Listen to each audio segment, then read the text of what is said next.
De démarrer cette séance du conseil municipal. Bienvenue à toutes et à tous. Je vais donc procéder à l'appel. Marie-Madeleine Hug. Présent. Christophe Rambaud. Présent. Francine Faisan est excusée à donner pouvoir à Michel Brandon. Moussa Osturk. Présent. Anne Pasco. Présente. Jamel Malguier est excusé de donner pouvoir à Anne Pasco. Michel Brandon. Présente. Atif Khalid. Présent. Marie Razamoeli. Présente. Boubakarba est excusé de donner pouvoir à Atif Khalid. Daniel Barré. Présent. Asma Mana Yamadi. Présente. Fatima Tasso. Présente. Anif Eberam est excusé à donner pouvoir à Marie Razamoeli. Mine Caillou est excusé de donner pouvoir à Fatima Tasso. Thierry Jolivet. Présent. Fabienne Henry. Présente. Jacques Lalo. Présent. Corinne Moutot est excusée de donner pouvoir à Christophe Rambaud. Jean-Claude Renouf. Présent. Mario Tarabarez est excusé de donner pouvoir à Jean-Claude Renouf. Elodie Torres. Bruno Toine doit arriver en retard. Alexis Christodoulou est excusé de donner pouvoir à Eulalie Lama. Présente. Cyril Faure est excusé de donner pouvoir à Michel Perrier. Présente. Patrick Gage. Présent. Virginie Durand. Farah Loiseau. Présente. Cassim Balaban. Présent. Claire Prieux. Absent. Secrétaire de la séance, je vous propose de désigner Elodie Torres. Il y a des oppositions, des abstentions. Bien, le quorum étant atteint, nous pouvons valablement délibérer.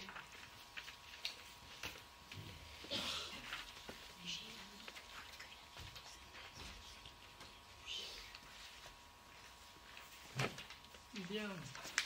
Alors, délibération numéro 1.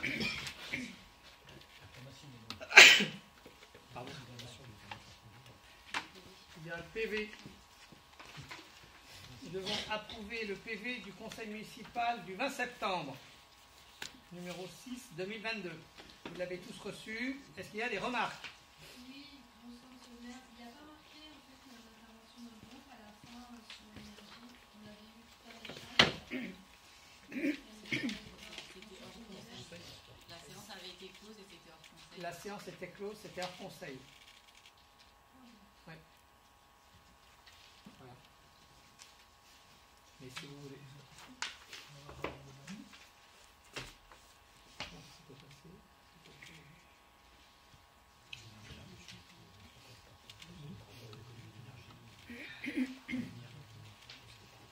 On tout peut cas. avoir le règlement intérieur parce qu'il nous semblait que c'était des questions diverses spontanées qui font partie du conseil municipal. Ben, je pense qu'il faudra la question c'est des questions écrites. Il y a les questions écrites qui sont prévues au conseil municipal, les questions diverses. En soi, on peut ouvrir des débats sur tout et n'importe quoi.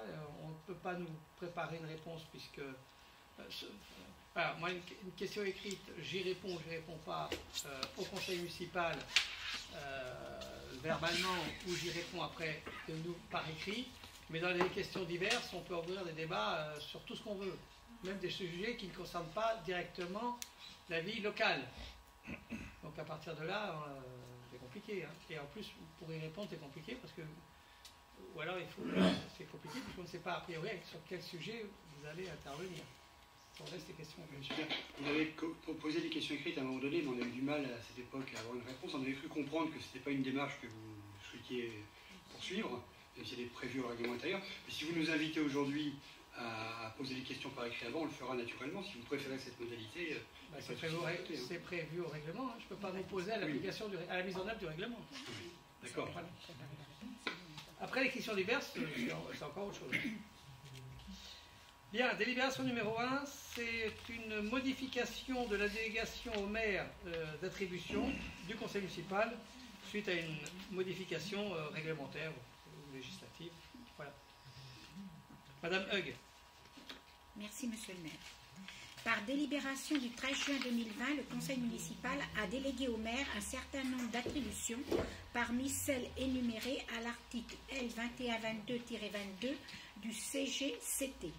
Cette délibération a ensuite été précisée le 22 septembre 2020 pour ce qui concerne les demandes de subventions, puis complétée le 6 mai 2021 pour accroître le montant maximum pour accroître le montant maximum pour lequel le maire bénéficie d'une délégation pour réaliser la ligne de trésorerie. La loi numéro 2022-217 du 21 février 2022, dite loi 3DS, élargit encore le champ de cette délégation dans plusieurs domaines. Afin de faciliter la gestion communale quotidienne et d'accroître l'efficacité de l'action administrative, il est aujourd'hui proposé d'utiliser les nouvelles possibilités de délégation offertes par la réglementation en matière de mandats spéciaux, d'aménagement et d'urbanisme. Ainsi, en application de ces dispositions, Monsieur le maire serait désormais chargé, pour la durée du mandat, pour la durée de tout le mandat qui reste, d'exercer au nom de la commune les droits de préemption définis par le Code de l'urbanisme, que la commune en soit titulaire ou délégataire, de déléguer l'exercice de ces droits à l'occasion de l'aliénation d'un bien selon les dispositions prévues à l'article L211-2 à L211-2-3 ou au premier alinéa de l'article L213-3 de ce même code pour l'ensemble des zones urbaines et à urbaniser du plan local d'urbanisme et à l'occasion de chaque aliénation, de prendre les décisions mentionnées aux articles L523-4 et L523-5 du Code du patrimoine relatives à la réalisation de diagnostics d'archéologie préventive prescrits pour les opérations d'aménagement ou de travaux sur le territoire de la commune et de conclure la convention prévue à l'article L523-7 du même code, d'autoriser les mandats spéciaux que les membres du conseil municipal peuvent être amenés à exercer dans le cadre de leurs fonctions, ainsi que le remboursement de frais afférents prévus à l'article L2123-18 du Code général des collectivités territoriales. Il est proposé d'approuver les modifications envisagées. Est-ce qu'il y a des questions? Donc ça complète en fait l'ensemble des attributions de délégation, puisque la loi permet de l'étendre au problème d'archéologie préventive et de mandats spéciaux, sachant que, évidemment, comme toutes les autres délégations, il en est donné compte rendu dans le conseil municipal suivant. Est-ce qu'il y a des oppositions? Est-ce qu'il y a des abstentions? Oui. Alors, le groupe France Insoumise NUP, nous ne voterons contre cette délibération. Vous voulez donner encore plus de pouvoir au maire. Nous pensons que les décisions doivent être votées par celles et ceux qui ont été élus par les citoyens, les conseillers municipaux. De plus, vous utilisez la loi votée par Macron pour augmenter le pouvoir du maire. Donc nous votons contre. Très bien. Lorsque la France Insoumise gérera des municipalités, parce que je ne crois pas qu'elle en gère une seule aujourd'hui, on verra quelle attribution de délégation donnera le conseil municipal à ses maires. Voilà, mais je vous souhaite un jour d'avoir des maires dans ce pays. Bien, il s'agit simplement de permettre l'exécution de l'activité quotidienne de la municipalité et des services. Sinon, ça nous... Il y a 31 sujets de délégation d'attribution au maire. Là, on en rajoute 2. Si nous devions déléguer aucune de ces attributions au maire, il faudrait réunir le conseil municipal toutes les semaines. Et parfois en urgence. Pour pouvoir travailler. Donc, voilà. Donc, c'est impossible. Aucune commune de France ne délègue pas au maire un certain nombre d'attributions. Voilà. Je vous propose de passer au vote. Est-ce qu'il y a des oppositions? Madame Lama, vous vous opposez. Donc vous êtes, avec votre pouvoir, ça fait 2. Monsieur Balaban, ça fait 3. 3 oppositions. Abstention. C'est donc adopté. Merci. Délibération numéro 2. C'est le budget principal 2022, décision modificative numéro 1. Donc, suite aux augmentations importantes du prix des fluides, matières premières et aux ajustements nécessaires issus de l'exécution budgétaire en dépenses et recettes, il est proposé de procéder au mouvement comptable suivant. Dans la section d'investissement, l'ensemble des mouvements comptables se solde par 0. Donc l'ensemble des plus et des moins font 0. Donc dans la section d'investissement, nous diminuons les dépenses imprévues de 186 000 €, 420. Concernant les concessions et droits, nous rajoutons 12 068, 15 568 en tout. Sur les terrains à bâtir, nous rajoutons 130 000 €. Sur les autres agencements et aménagements de terrain, 3 285 €. Sur les travaux sur les bâtiments scolaires, au 211, on rajoute 1460, au 212, on retire 1460, et au 251, on rajoute 1925. Travaux sur autres bâtiments publics, on rajoute 6 646 €. Sur installation, agencement et aménagement, nous rajoutons 4 085 €. Sur les autres constructions, 240 €. Sur la signalisation, 2 940 €. Sur les réseaux d'électrification, 3 510 €. Sur les autres réseaux, 1 668 €. Sur le matériel outillage d'incendie et défense civile, 400 €. Sur les matériels de transport, nous retirons 10 935 €. Sur le matériel de bureau et d'informatique, nous rajoutons 17 407 €. Sur les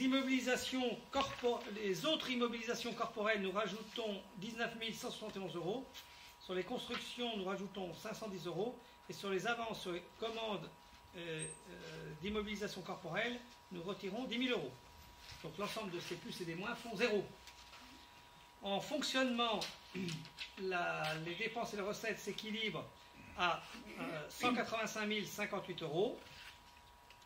Pour l'essentiel, il s'agit là, dans les dépenses de fonctionnement, de procéder aux ajustements sur les fluides, donc l'eau, gaz, l'électricité. Vous avez bien compris qu'il s'agit, pour l'essentiel, du gaz et l'électricité. Nous faisons face à cette augmentation des charges de gaz et d'électricité en tapant dans notre enveloppe dépenses imprévues à hauteur de 350 000 €. Nous avons diminué les dépenses. Nous avons rogné sur un certain nombre de dépenses dans un ensemble de secteurs. Voilà. Et puis nous avons encaissé des recettes nouvelles également en cours de l'année qui nous permettent d'équilibrer l'ensemble de cette section à hauteur de donc 185 000 €. Les grosses dépenses au niveau au assainissement, nous rajoutons 14 000 € pour l'essentiel, je pense que c'est la piscine, pour 40 000 €. Au 612 énergie et électricité, nous rajoutons 663 315 €. 200 000 €, 212, c'est les écoles primaires, je crois. 212. 211, c'est maternelle. Nous rajoutons 45 700 € au 211, c'est les maternelles. Et 200 000 au 212, c'est les écoles primaires. Nous rajoutons 122 300 € au 413. Ça, c'est des bâtiments, je ne sais pas lesquels c'est. 30 000 au 421, 40 000 au 422, 44 000 au 814. Ça fait 660 000 € d'électricité, et d'énergie et d'électricité en plus, et de gaz. En combustible, au niveau des carburants, nous rajoutons 26 795 €. En alimentation, nous retirons 13 463 €. Sur les fournitures non stockées, nous retirons 383 €. Sur les fournitures d'entretien, nous rajoutons 1 770 €. Sur les fournitures de petits équipements, nous retirons 8 488 €. Sur les fournitures de voirie, nous retirons 5 195 €. Sur les vêtements de travail, nous retirons 2 367 €. Sur les fournitures administratives, nous retirons 794 €. Sur les dépenses de livres, disques, cassettes, je suppose que c'est la médiathèque, 6 000 €. Sur les fournitures scolaires, nous retirons 5 587 €. Sur les autres matières et fournitures, nous retirons 21 477 €. Sur les contrats de prestation de services, là, nous rajoutons 55 992 €. Sur les locations mobilières, nous ajoutons 15 571 €. Sur les charges locatives, nous ajoutons 1 000 euros. Sur l'entretien des terrains, nous ajoutons 1 270 euros. Sur l'entretien des bâtiments à l'entreprise, nous retirons 49 146 euros.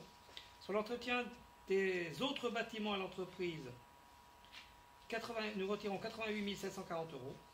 Sur l'entretien de la voirie, nous retirons 9 520 euros. Sur l'entretien des réseaux d'éclairage public, nous retirons 35 000 euros. Sur l'entretien de matériel roulant d'entreprise, nous retirons 945 euros. Sur les autres biens immobiliers, nous rajoutons 9 820 euros. Sur la maintenance, nous rajoutons 8 966 euros.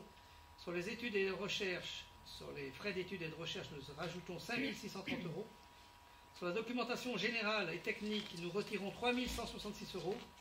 Sur le versement à des organismes de formation, nous rajoutons 20 474 euros.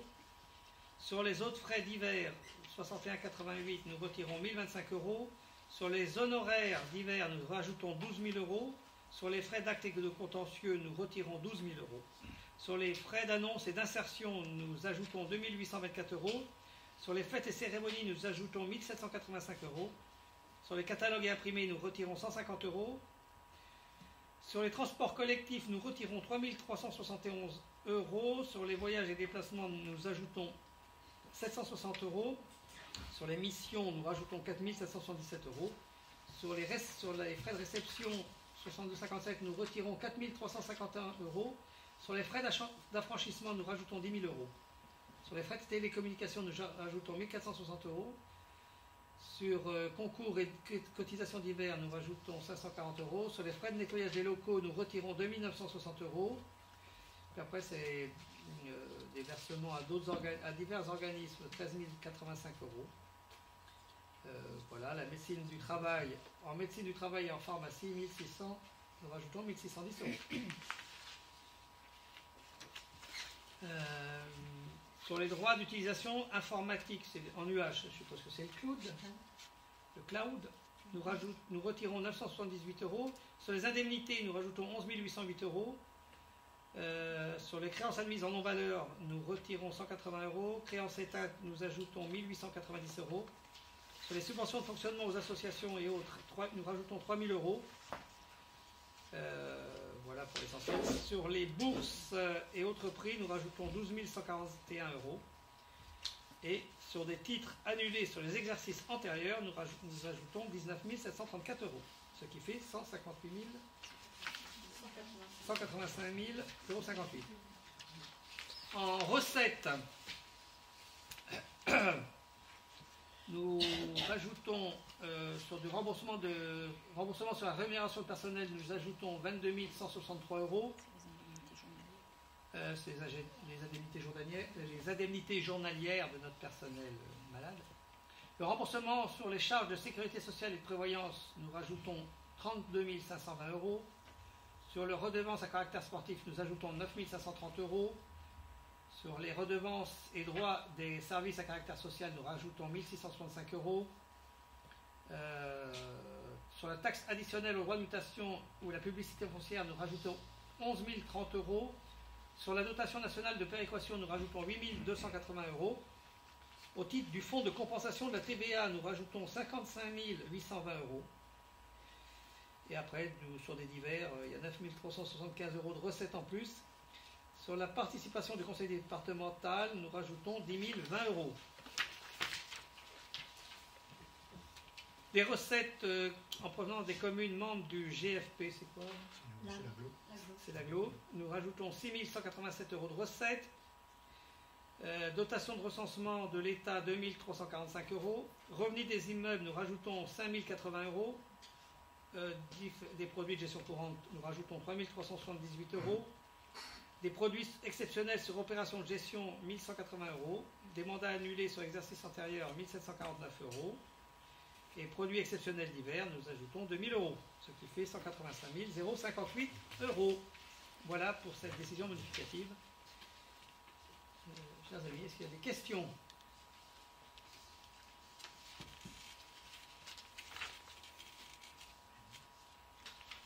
Je propose de voter cette DM numéro 1. Je salue l'arrivée de M. Toine, que je n'avais pas vu. Voilà. Tout le monde est présent. Est-ce qu'il y a des oppositions? Des abstentions? C'est donc adopté à l'unanimité. Merci. Délibération numéro 3. C'est adoption de la nomenclature M57. Chers collègues, je vous rappelle que le référentiel M57 a vocation à devenir la norme pour toutes les collectivités au 1er janvier 2024, en remplacement de l'actuel M14. La commune s'est positionnée volontairement pour intégrer ce nouveau dispositif au 1er janvier prochain. Ce référentiel impose l'adoption d'un règlement budgétaire et financier par la commune. Il offre aux collectivités qu'il adopte des règles assouplies en matière de gestion pluriannuelle des crédits, de fongibilité des crédits et de gestion des dépenses imprévues. De plus, les états financiers établis en M57 apportent une information financière enrichie et la vision patrimoniale de la collectivité est améliorée. Voilà, je vous passe tous les détails. Pour information, cette modification comptable entraîne automatiquement un changement de maquette budgétaire. De ce fait, pour le budget primitif 2023, la colonne BP N-1 sera renseignée. En effet, le prestataire pour le logiciel comptable et le service financier ont travaillé sur une transposition intégrée au nouveau budget. Il est précisé que cette délibération a été proposée à la commission générale et juridique le 15 novembre 2022. Voilà.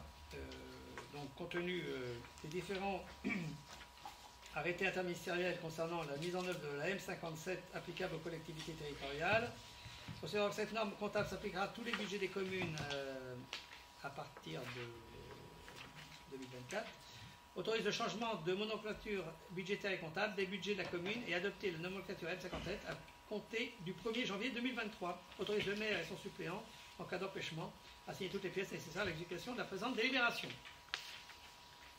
S'il y a des questions sur la M57, je propose donc d'adopter ce changement de nomenclature à partir du 1er janvier. Est-ce qu'il y a des oppositions? Une. Des abstentions?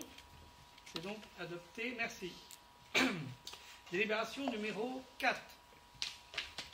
Approbation du règlement budgétaire et financier dans le cadre du passage à la nomenclature M57.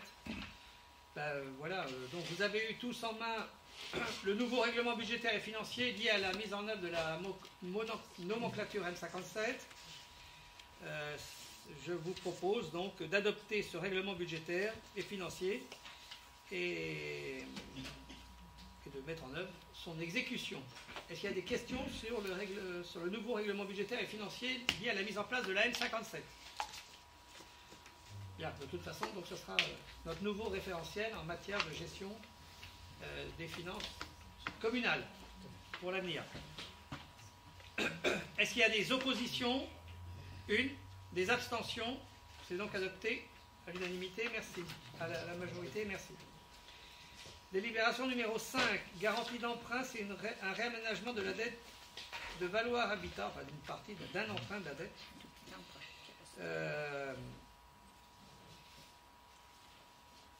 Bien, dans le contexte actuel de forte hausse des hydrocarbures et de l'alimentation, Valoir Habitat a jugé opportun de réaménager sa dette indexée sur l'inflation et avec une marge de 1,42% en moyenne et de revenir à une indexation livret A plus 0,53%. Voilà. Il a été également décidé d'allonger la durée de vie résiduelle des prêts concernés d'une année. Le capital restant nu de la dette en question est de 27 787,46 €. Voilà, donc il s'agit pour nous d'accorder notre garantie d'emprunt à cette dette réaménagée, réindexée sur le livret A avec un index et dont la durée a été rallongée. Est-ce qu'il y a des questions? Donc je vous propose d'adopter. Est-ce qu'il y a des oppositions? Des abstentions? C'est donc adopté à l'unanimité. Merci. Délibération numéro 6. Signature d'une convention d'occupation précaire avec l'association Dienzo dans le secteur des prés Conin. C'est donc rue Jean Lamy, monsieur Osturk. Merci, monsieur le maire. Sur la base d'une délibération en date du 24 juin 2019, la commune a signé avec l'association Dienzo une convention de mise à disposition de parcelles communales. Partie des parcelles AV 255 et 259 pour environ 1,5 hectare, situées au bord du Loing pour le pâturage des chevaux. Cette zone de pâturage devait se substituer à celle utilisée jusqu'alors en continuité de la ferme maraîchère. Pour des raisons pratiques, cette convention n'a jamais été mise en œuvre. Aussi, il est proposé de la résilier et d'envisager la signature d'une nouvelle convention pour la mise à disposition des parcelles cadastrées AV 277 et AV 275 d'une surface totale de 8463 m², actuellement zone de pâturage des chevaux, pour une durée de 24 mois à titre gratuit. Un droit de passage commun à l'association et à la ferme maraîchère est également alloué sur la parcelle cadastrée AV 276 pour le cheminement des chevaux et des usagers de la ferme.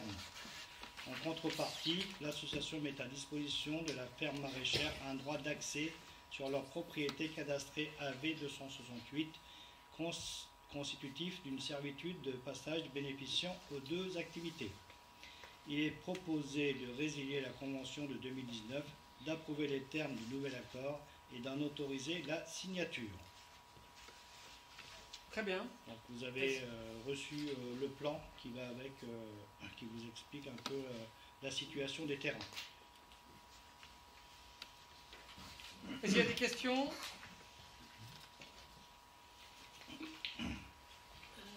Oui, moi j'ai des petites remarques à faire qui vont avec le point qui va suivre. Peut-être qu'on peut étudier le point suivant, oui. Et vous intervenez sur l'ensemble, Madame Laurent, si vous voulez bien. Hein? Faisons ça. Même pour l'explication que vous donnerez, ce sera plus simple peut-être. Alors, donc, on va présenter la délibération suivante en même et on votera ensuite sur l'ensemble des deux délibérations. Donc, on a une délibération numéro 7. C'est un avenant au bail rural environnemental que nous avons conclu avec la SARL de la Fourche à la Fourchette, donc sur le secteur des Préconins, toujours rue Jean Lamy. Monsieur Osturk. Donc, les deux délibérations vont ensemble. Donc, je reprends les termes. Depuis 2019, la commune a signé un bail environnemental avec M. Sampé et Mme Cochelin pour la création d'une ferme maraîchère bio, secteur des Préconins. Ces derniers ont démarré leur exploitation sur 1,5 hectare pour arriver en 2023 à une surface d'environ 4,5 hectares, moyennant un fermage de 300 € par hectare et par an, actualisé chaque année par arrêté préfectoral. À partir de 2022, ces derniers devaient étendre leur activité sur les zones de pâturage des chevaux, le centre équestre devant quant à lui transférer le pâturage le long du Loing. C'était l'objet d'une convention avec la ville, dans le prolongement du centre Aragon. Pour des raisons pratiques, le centre équestre ayant souhaité conserver leur zone de pâturage actuelle, les exploitants de la ferme ont accepté de transférer une partie de leurs activités le long du Loing, afin d'assurer la continuité de leur activité. Pour ce faire, il est nécessaire de reprendre les articles 1 et 10 du bail de 2019, afin d'acter par avenant les évolutions des surfaces et parcelles exploitées et d'adapter le fermage en conséquence. Ainsi, l'article 1 du bail de 2019 prévoyait une surface d'exploitation de 45 790 m² sur les parcelles cadastrées AV 270, 258, 256, 99, 260, 262, 264, 266 et 67. L'avenant portera la surface d'exploitation à 43 710 m² déclinée comme suit. Parcelles cadastrées AV 270, 258, 256, 99, 260, 262, 264 et 67 inchangées. La parcelle cadastrée AV 266 étant cultivée sur 5 633 m² au lieu des 14 348 m² d'origine, ajout des parcelles cadastrées situées au bord du Loing d'une surface de 5 759 m², 450 m², 288 m² et 138 m². Le montant du fermage sera donc ajusté en fonction de la surface exploitée intégrée à l'avenant, suivant les mêmes modalités que le bail d'origine. Donc il est proposé d'approuver l'avenant au bail initial et d'en autoriser la signature. Très bien. c'est pas compliqué. Donc- Madame Durand. Oui, merci.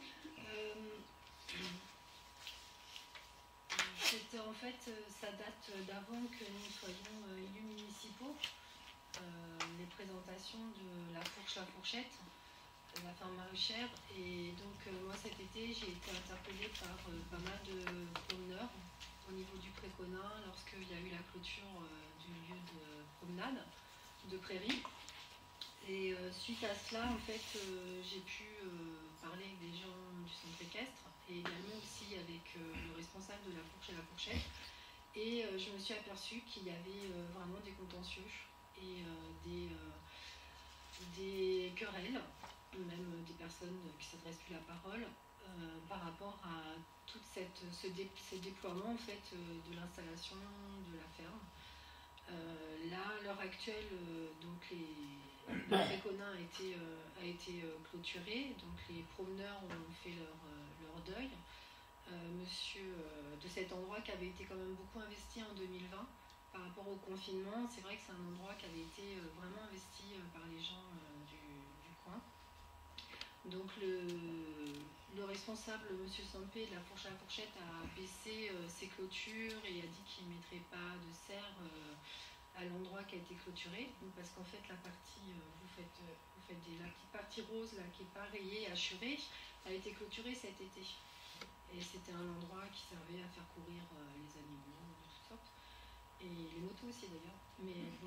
Donc là, il a baissé la clôture en fait pour que la nuisance entre guillemets paysagère soit moins désagréable, parce que c'est un endroit qui a été quand même, il y a beaucoup de serres. Maintenant, c'est un endroit où il y a beaucoup de serres. Serre. Oui. Des serres. Ouais. Ah, des serres. Oui. Non, pas de serre. Pas de serre. Tout ça pour dire que c'est bien qu'il y ait une ferme maraîchère, mais moi j'ai pu à cette occasion-là en fait faire le rapprochement avec le projet du nouvel aménagement du bourg, avec des passerelles et d'autres chemins qui vont s'étendre. C'est vrai que moi je suis quand même une habitante de Chalette, maintenant je suis aussi élue à la mairie, mais j'avais pas forcément fait le rapprochement. Et j'ai constaté que beaucoup d'habitants n'avaient pas forcément, malgré les réunions publiques, malgré sur la présentation du nouveau projet du bourg, malgré les présentations sur la ferme maraîchère, il y a beaucoup d'habitants qui, comme qui dirait, tomberaient des nues. Malgré la communication intensive de la ferme maraîchère sur leur site Facebook, malgré des fois des parutions dans le CPC, ce qui me fait dire qu'en fait, en termes de communication, la communication positive de la ferme, à mon sens, ne devrait pas reposer que sur leur Facebook.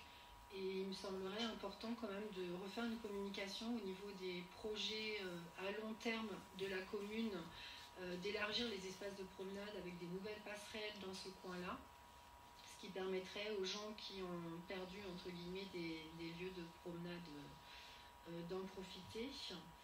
Et deuxième chose, donc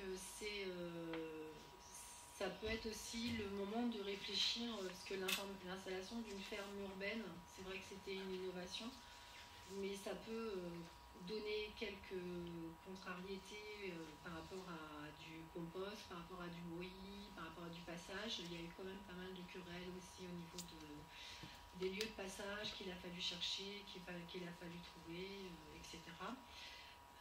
Pour dire aussi que notre groupe aussi déplore le départ du centre équestre, qui est prévu. Ils s'en va pas, le centre équestre. L'activité du centre équestre va partir, en fait, d'usure, hein, il y a un conflit ouvert. Donc voilà, on voulait faire part de tout ça au conseil municipal. Et moi, j'entends vos préoccupations. Je peux en comprendre un certain nombre d'aspects. Je crois que la ferme bio poursuit son développement conformément à tout ce qui avait été annoncé depuis le départ, sur 4,5 hectares. Voilà. Et son développement est strictement conforme aux prévisions, à la fois dans l'espace et dans le temps. Donc c'est ce qui est quand même remarquable dans le contexte actuel.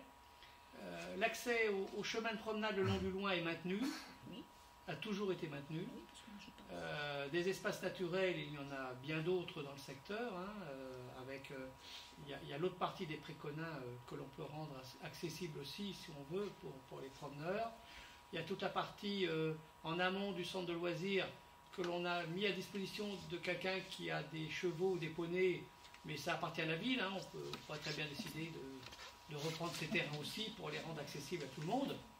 Et puis au droit du centre Aragon, il y a encore là tout un espace au bord du Loing, tout à fait accessible pour permettre à ces animaux, notamment à ces chiens, de gambader lorsqu'on va les promener. Donc il n'y a rien de nouveau dans ce que vous dites, hein, c'est simplement la poursuite et la mise en œuvre sur 4 ans d'un projet qui a été totalement transparent et annoncé de longue date à l'ensemble des habitants de la commune. Mais il est évident entre un projet, aussi bien décrit soit-il, et sa réalisation, forcément, ça modifie la perception qu'on peut avoir d'espace. Mais je rappelle qu'ici, nous avions 4,5 hectares de terrain en friche et abandonné, dont personne ne faisait rien depuis des décennies et des décennies. Donc on a, à travers ce projet-là que nous soutenons, permis de... Tout le monde a voté pour, non? Un projet qui est unanimement partagé. Voilà, nous avons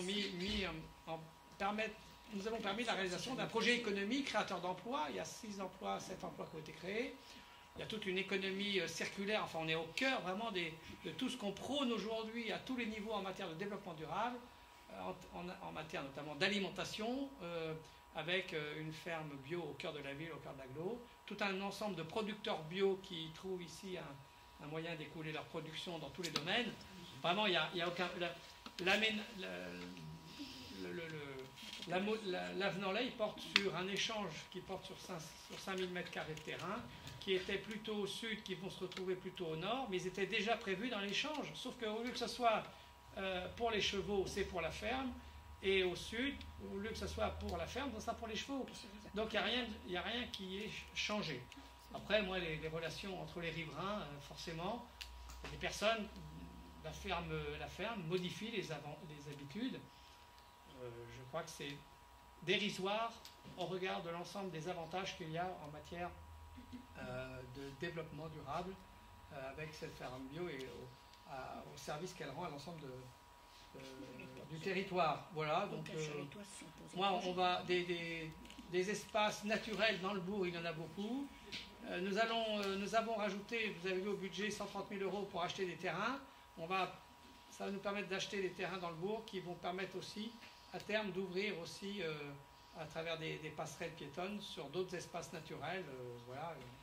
Donc, voilà, je pense qu'il y a... nous sommes bien entendu à l'écoute de tout le monde. Mais là, en l'occurrence, ça ne modifie pas l'équilibre global du projet tel qu'il est connu de tous depuis 5 ans. Ça change quasiment rien. Voilà, donc je vous propose en tout cas de procéder au vote. Je propose de passer au vote. Donc sur la délibération numéro 7, c'est la convention... C'est 6. Je cherche la première. Dans l'ordre. Oui. Par rapport à une remarque qui a été faite par rapport au départ de l'association d'Ienzo. Donc l'association d'Ienzo, nous l'avons reçue plusieurs fois pour proposer d'autres terrains sur Chalette. L'association doit revenir vers nous pour présenter un projet. Donc aujourd'hui l'association d'Ienzo est sur un terrain inondable. Donc nous cherchons des solutions.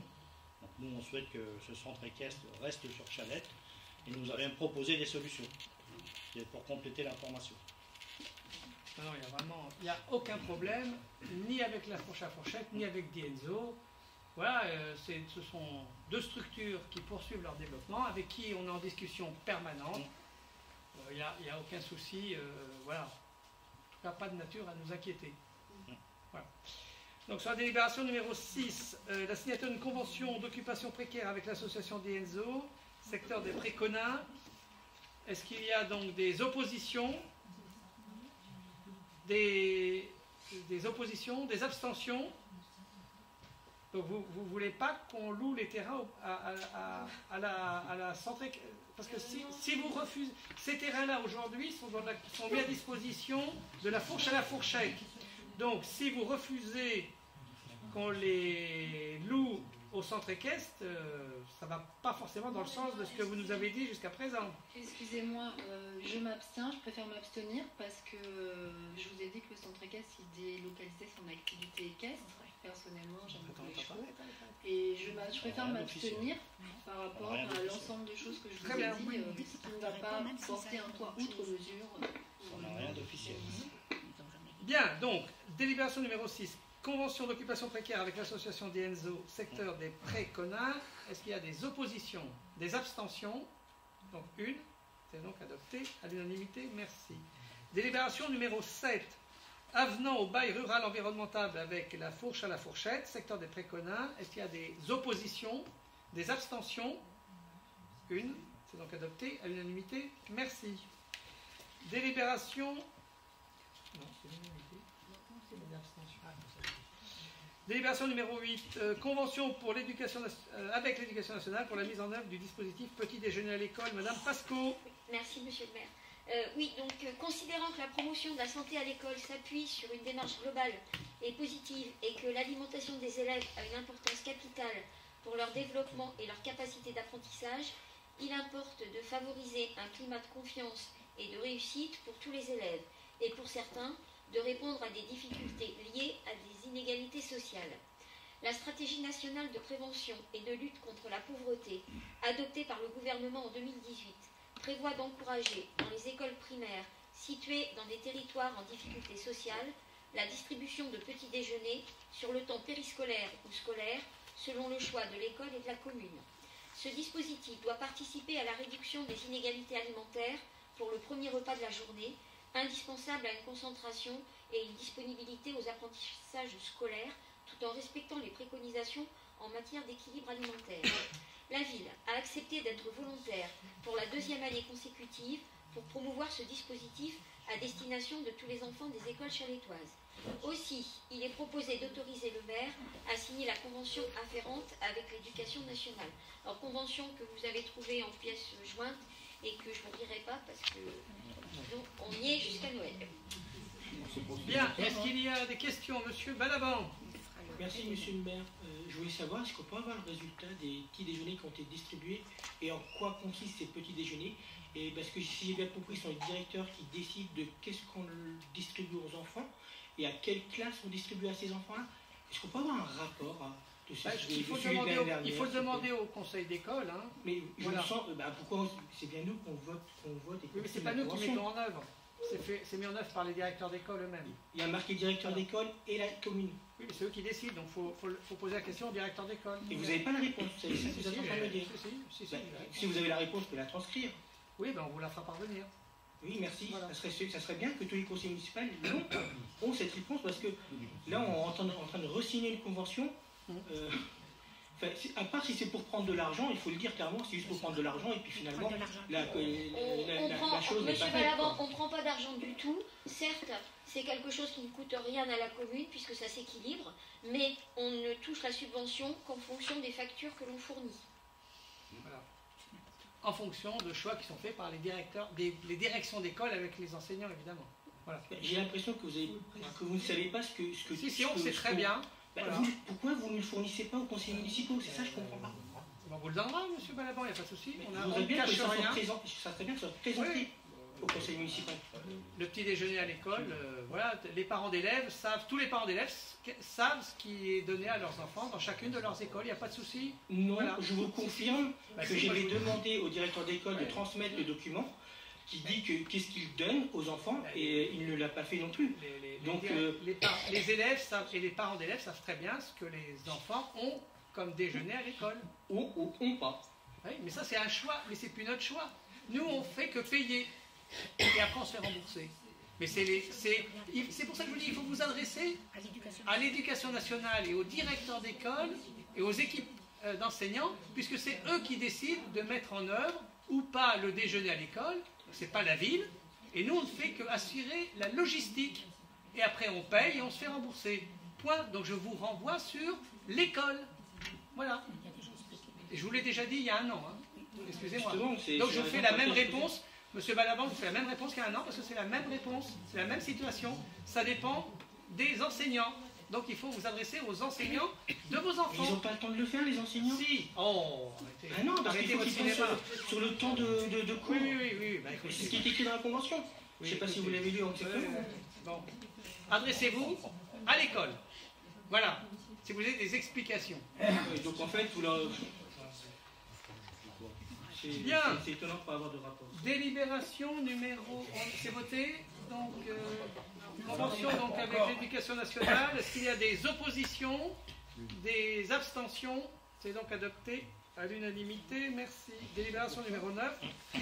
Adhésion et souscription au service de groupement d'intérêt public RECIA, Région Centre Interactive. Madame Pasco. Alors, le JPRECIA est le pôle régional de ressources et de compétences mutualisées, contribuant à l'aménagement numérique du territoire ainsi qu'au développement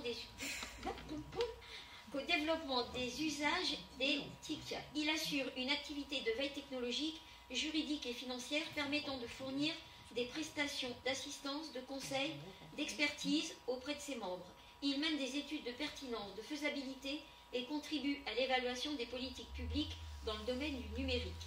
Il constitue un observatoire dans les domaines de l'aménagement numérique du territoire, infrastructures et usages, permettant de veiller à la mise en œuvre de politiques nouvelles liées aux TIC pour ensuite les évaluer et les adapter aux évolutions du contexte.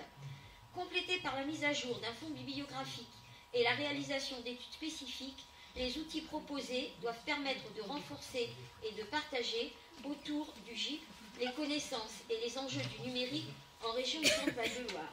Il confère au JPRECIA la capacité pour accompagner ses membres dans la réflexion stratégique et prospective au niveau régional sur le numérique.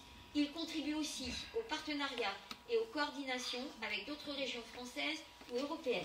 À cet effet, il convient d'approuver l'adhésion de la commune au groupement d'intérêt public Région Centre Interactive, JPRECIA, afin de permettre à l'école primaire Barbus et l'école élémentaire Makeba de bénéficier de ces services. Il est précisé que le coût de l'adhésion annuelle s'élève à 200 €, d'autoriser la signature avec le JPRECIA de la convention de déploiement de l'ENT Primauté, ainsi que de ses annexes pour une période de 3 ans, pour un montant de 460 € annuels, soit un montant total de 1 380 €. De désigner 2 élus en qualité de représentants titulaires et suppléants pour siéger à l'Assemblée générale du JPRECIA. Donc, à cette fin, il est proposé les candidatures de moi-même, adjointe déléguée aux affaires scolaires en tant que représentante titulaire, et de Madame Fatima Tasso en tant que suppléante. Très bien. Alors, pour faire simple, en fait, primauté, c'est à peu près l'équivalent pour les écoles élémentaires de ce qu'on connaît pour Pronote dans les collèges et lycées. Voilà. Donc ça aide les parents. Bien. Est-ce qu'il y a des questions sur le GIP lui-même? Voilà. Donc je vous propose donc de nous prononcer sur les candidatures qui vous sont proposées pour nous représenter au GIP. Est-ce qu'il y a d'autres candidatures? Donc je vous propose de voter à main levée. Ça sera au scrutin majoritaire. Alors, qui est pour les candidatures proposées? Levez la main. Voilà, merci. Ceux qui sont contre, qui s'abstiennent. Tout le monde a voté pour. Donc il n'y a pas d'abstention, il n'y a pas de vote contre, il n'y a pas d'abstention, il n'y a personne qui ne prend pas part au vote. Ok, donc écoutez, Madame Pasco et Madame So sont désignés pour nous représenter au sein du GIP. Il n'empêche qu'il faut approuver l'adhésion et d'autoriser la signature. Voilà. Alors, je n'ai pas fait voter. Donc pour le principe de l'adhésion et la signature, est-ce qu'il y a des oppositions, des abstentions? C'est donc adopté à l'unanimité. Merci. Délibération numéro 10. Modification du règlement intérieur des activités péri-extrascolaires. Madame Pasco. En matière péri et extrascolaire, la commune s'inscrit dans une démarche qualité et souhaite valoriser les temps d'accueil mis en place par les services. La caisse d'allocation familiale du Loiret soutient cette valorisation par un soutien financier en fonction de certains critères, dont un projet éducatif reprenant les orientations de l'organisateur et s'appliquant à toutes les structures, une déclaration des dispositifs auprès de la DRAGES avec le respect des taux d'encadrement et de qualification des équipes, ainsi qu'un projet pédagogique déclinant des orientations municipales par l'action éducative sur 7 ans. Une tarification modulée en fonction du quotient familial. La pause méridienne maternelle répondant à tous ces critères, la ville souhaite valoriser ce temps. En ce sens, une modification du règlement intérieur des activités péri- et extrascolaires, initialement adoptée en novembre 2021, est nécessaire afin de stipuler dans le préambule le changement de qualification du temps de pause méridienne maternelle de la manière suivante. Que ce soit avant et après la classe, le mercredi des vacances scolaires ou pendant la pause méridienne maternelle à partir de septembre 2022, les structures et équipes d'encadrement répondent au cadre réglementaire et qualitatif fixé par la DRAGES et la PMI, partenaires des collectivités dans le développement de structures et d'actions au bénéfice des enfants. Il est donc proposé au Conseil municipal d'adopter ces modifications pour la période 2021 à 2026. Bien, merci. Est-ce qu'il y a des questions? Donc, je vous propose d'adopter ces modifications du règlement intérieur. Est-ce qu'il y a des oppositions? Des abstentions? C'est donc adopté. Merci. Délibération numéro 11. Précision sur la délibération des tarifs de la restauration municipale. Madame Pasco. Dans le cadre de la valorisation du temps de pause méridienne maternelle et au regard du soutien financier apporté par la caisse d'allocation familiale du Loiret, il est nécessaire que les tarifs de la restauration municipale correspondent aux attendus et que chaque service propose aux usagers sur ce temps bien identifié, y compris en matière tarifaire. Pour rappel, la commune pratique des tarifs de restauration déjà modulés en fonction du quotient familial avec 11 tranches. Aussi, il s'agit en l'espèce de préciser si cette tarification englobe les coûts du repas et de l'animation dispensée sur le temps de pause méridienne ou uniquement le coût du repas. Il est donc proposé au conseil municipal de préciser que les termes de tarifs de la restauration utilisés dans la délibération du 29 mai 2018 s'entendent bien comme englobant le repas et les activités se déroulant pendant la pause méridienne. Très bien. C'est pour la carte. Est-ce qu'il y a des oppositions, des abstentions? C'est donc adopté. Merci. Donc nous avons un ensemble de délibérations dans le domaine culturel. Numéro 12, c'est renouvellement d'un contrat de prestation avec la compagnie Jeu est un autre pour la mise en place d'ateliers théâtre. Monsieur Khalid. Merci Monsieur le maire. Donc, considérant la pratique artistique en tant qu'élément fondamental pour le développement personnel, la commune a mis en place en 2021 au hangar des ateliers de pratique théâtrale et d'expression corporelle à destination de tous les publics en partenariat avec l'association Jeu est un autre. Ce partenariat a été approuvé par délibération du 20 septembre 2021 puis élargi par délibération du 26 octobre 2021.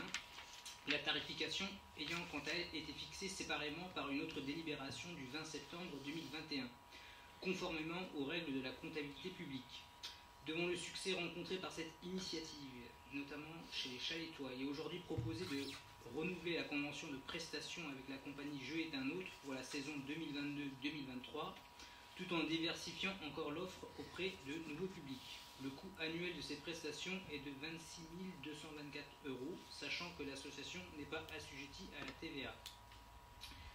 Pour votre information, les tarifs trimestriels pratiqués auprès des usagers restent inchangés. Donc c'est la délibération du 20 septembre 2021, comme suit. Enfants de 8 à 11 ans, tarif chalétois 40 €, hors commune 80 €. Adolescents de plus de 11 ans jusqu'à 17 ans, tarif pour les chalétois 60 €, pour les hors communes 120 €. Adultes à partir de plus de 17 ans, 75 € pour les chalétois et 150 € pour les hors communes. Très bien, est-ce qu'il y a des questions? Je propose de voter cette délibération. Est-ce qu'il y a des oppositions, des abstentions? C'est donc adopté, merci. Délibération numéro 13. Renouvellement d'un contrat de prestation avec la compagnie Jeu est un autre sur le développement de la médiation culturelle, Monsieur Khalid. Afin de permettre la poursuite des missions engagées en 2021 en matière de médiation culturelle, notamment auprès du public scolaire, il est proposé de renouveler la prestation rendue par l'association Jeu est un autre dans les domaines suivants. Lien avec les établissements scolaires du territoire, école maternelle et élémentaire de la ville de Chalette, collège de l'agglomération, avec priorité donnée aux 2 collèges de Chalette, bien entendu, lycées généraux et professionnels de l'agglomération montargoise, campus connecté de Montargis, campus connecté de Nemours et vente de billets pour les séances scolaires, proposition de médiation autour des spectacles. Spectacles de la saison 2022-2023 et 2023-2024. Ensuite, développement des publics par le biais d'une participation à la stratégie de développement et de fidélisation des publics en vue de la saison 2023-2024 et soutien à la direction sur la rédaction des contenus des supports de communication, distribution des supports dans les réseaux des bibliothèques de l'agglomération. Dans le cadre de ces missions, il est précisé que la compagnie Jeu est un autre dispose d'un personnel qualifié et formé en matière de médiation culturelle et de communication. Le coût global de la prestation est de 12 540 € hors taxe, pas de TVA, payable en 3 fois sur la base d'une facture trimestrielle de 4 140 €. Très bien, merci. Est-ce qu'il y a des questions? Je propose de voter le renouvellement de cette convention. Est-ce qu'il y a des oppositions? Des abstentions? C'est donc adopté, merci. Délibération numéro 14. Attribution d'une subvention exceptionnelle au Secours populaire français pour une aide humanitaire au Pakistan et de la même pour une aide humanitaire à Cuba. Monsieur Khalid, il y a 2 délibérations, 14 et 15. Merci, monsieur le maire. Donc, on l'avait évoqué lors du précédent conseil. Donc, le Pakistan vit en 2022 sa mousson la plus violente depuis très longtemps. Les fortes précipitations ont fait suite à la sécheresse hors norme qui s'est abattue sur le pays au printemps pour créer des inondations catastrophiques. La moitié du pays de 220 millions d'habitants est sous les eaux en raison de la fonte des glaciers et d'une mousson totalement déréglée. Plus de 1000 personnes sont mortes depuis le mois de juin. Au cours des dernières semaines, des pluies torrentielles ont battu le record du siècle et déversé plus de 5 fois la moyenne des 30 dernières années dans certaines provinces. Ces inondations ont tué plus de 1200 personnes, dont environ 400 enfants. Avec ces intempéries, les Nations Unies redoutent désormais des risques sanitaires majeurs. Par exemple, l'Organisation mondiale de la santé met en garde contre la menace d'une nouvelle propagation du paludisme, de la dengue et d'autres maladies à transmission hydrique et vectorielle. Dans ce contexte, il est proposé le vote d'une subvention exceptionnelle de 1 500 € afin de venir en aide à la population, ceci par le biais du Secours populaire français, association habilitée à gérer l'urgence humanitaire. Très bien. Est-ce qu'il y a des questions? Je propose de voter. Oui, monsieur. Oui, j'ai une question. Là, il vient de se terminer une rencontre entre différentes personnes sur le climat et ils ont décidé qu'il n'y aurait que quelques millions d'aides. Alors qu'on estime à plus de 3 milliards les dégâts au Pakistan. 30 milliards. 30 milliards, ouais. Donc c'est très peu. Et on peut déplorer ce qui s'est passé là récemment en Égypte. Effectivement. Bon, le changement climatique. Bien, est-ce qu'il y a des... On va voter. Est-ce qu'il y a des oppositions? Des abstentions? C'est donc adopté. L'unanimité, merci. Subvention exceptionnelle via le Secours populaire à Cuba. Voilà, donc, alors que l'île de Cuba traverse sa pire crise économique depuis 30 ans, le passage d'un ouragan l'a plongée dans une obscurité totale et inédite pendant plusieurs jours en septembre dernier et a endommagé plus de 30 000 habitations et de très nombreuses exploitations agricoles, coopératives et centres de stockage et de production alimentaire. Ces destructions vont avoir un terrible impact sur la sécurité alimentaire des familles cubaines. À ceci s'ajoute un problème d'accès à l'eau potable. 25 000 personnes dépendent actuellement de l'eau acheminée par des camions-citernes. Les écoles et matériels scolaires ont été détruits. La poursuite de la scolarité est actuellement et sera très difficile donc, pour les enfants. Cet ouragan impacte aussi la santé des Cubains avec une forte recrudescence de la dengue liée aux eaux stagnantes. Dans ce contexte, il est proposé le vote d'une subvention exceptionnelle de 1 500 € afin de venir en aide à la population cubaine par le biais du Secours populaire français, association habilitée à gérer l'urgence humanitaire. Et sur ces deux délibérations, je rajouterai que ce sont des aides totalement conformes à notre tradition chalettoise d'aide humanitaire lors des diverses catastrophes qui peuvent frapper le monde. qu'il y a des questions, des remarques? Je propose de passer au vote sur ces... Oui, Madame Lamar. Donc, nous voterons pour les subventions exceptionnelles pour ces deux pays. Mais par contre, quand vous devez le savoir que le local du Secours populaire à Chalette est en sursis en ce moment. Le propriétaire souhaitant vendre son bien. Attendez, Madame Lama, c'est pas à l'ordre du jour. Là, on est sur des subventions oui, exceptionnelles où on parle de la vie de millions d'habitants qui sont mis en cause. Alors, vous allez faire de la politique politicienne autour de la situation des associations qu'on abordera tout à l'heure, si vous le voulez bien. D'accord? Mélangeons pas les problèmes. Voilà. Donc, je vous propose de voter cette subvention. Est-ce qu'il y a des oppositions? Des abstentions? C'est donc adopté. Merci. Délibération numéro 16. Reconduction du pacte avec l'association Les Croqueurs de Pavé. Monsieur Khalid.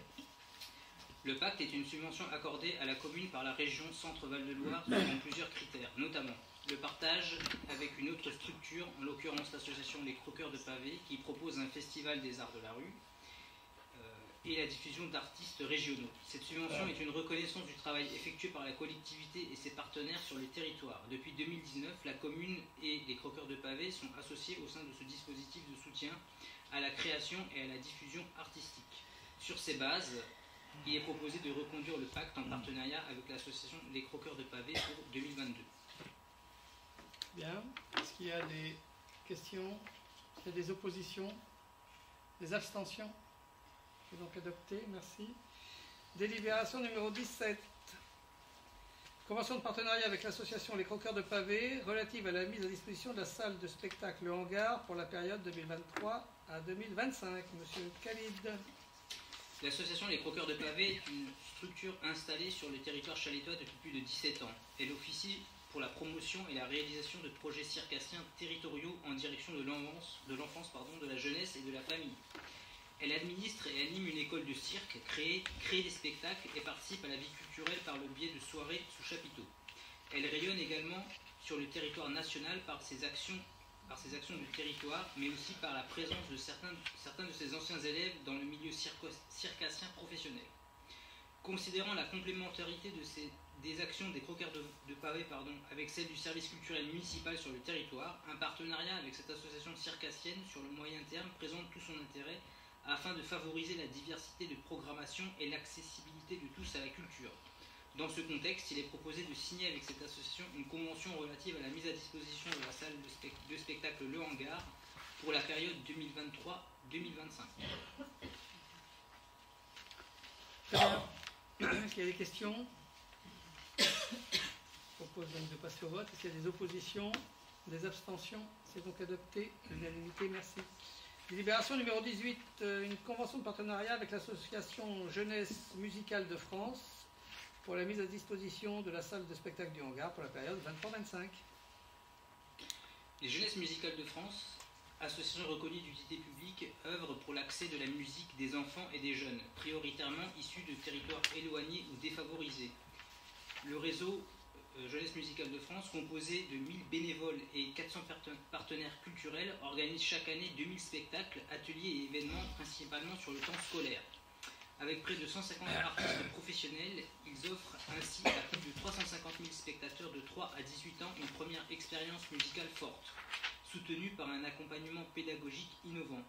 Considérant la complémentarité des offres des Jeunesses Musicales de France et de celles développées par le service culturel de la ville, il est proposé de signer avec cette association une convention relative à la mise à disposition de la salle de spectacle Le Hangar pour la période 2023-2025.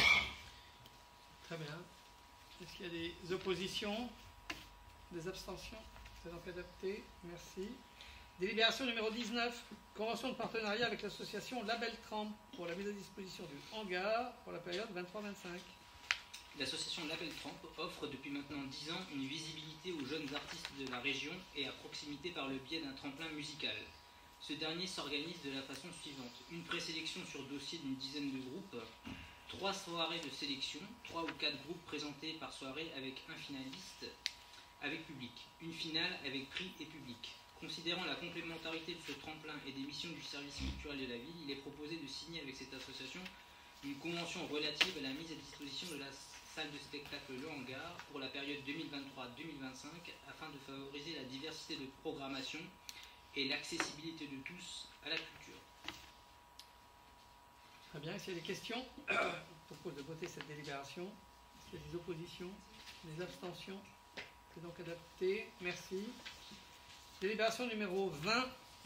C'est une nouvelle convention de recours au service de médecine préventive du Centre de gestion du Loiret. Madame Hug. Merci, Monsieur le maire. Par délibération en date du 24/2/2020, la commune a conventionné avec le Centre de gestion de la FPT du Loiret pour adhérer à son service de médecine préventive. Or, le centre de gestion ayant réalisé la mise en conformité des conventions d'adhésion au service de médecine préventive et à la réglementation générale de protection des données, cette convention devait faire l'objet d'une nouvelle rédaction. Aussi, il convient d'approuver l'avenant de résiliation de la précédente convention et d'en autoriser la signature, et d'approuver la nouvelle convention proposée par le CDG et d'en autoriser la signature. Conformément à l'article L. 812-3 du Code général de la fonction publique, les missions assurées par le service de médecine préventive ont pour objectif d'éviter toute altération de l'état de santé des agents du fait de leur travail, notamment en surveillant les conditions d'hygiène du travail, les risques de contagion et l'état de santé de ces agents.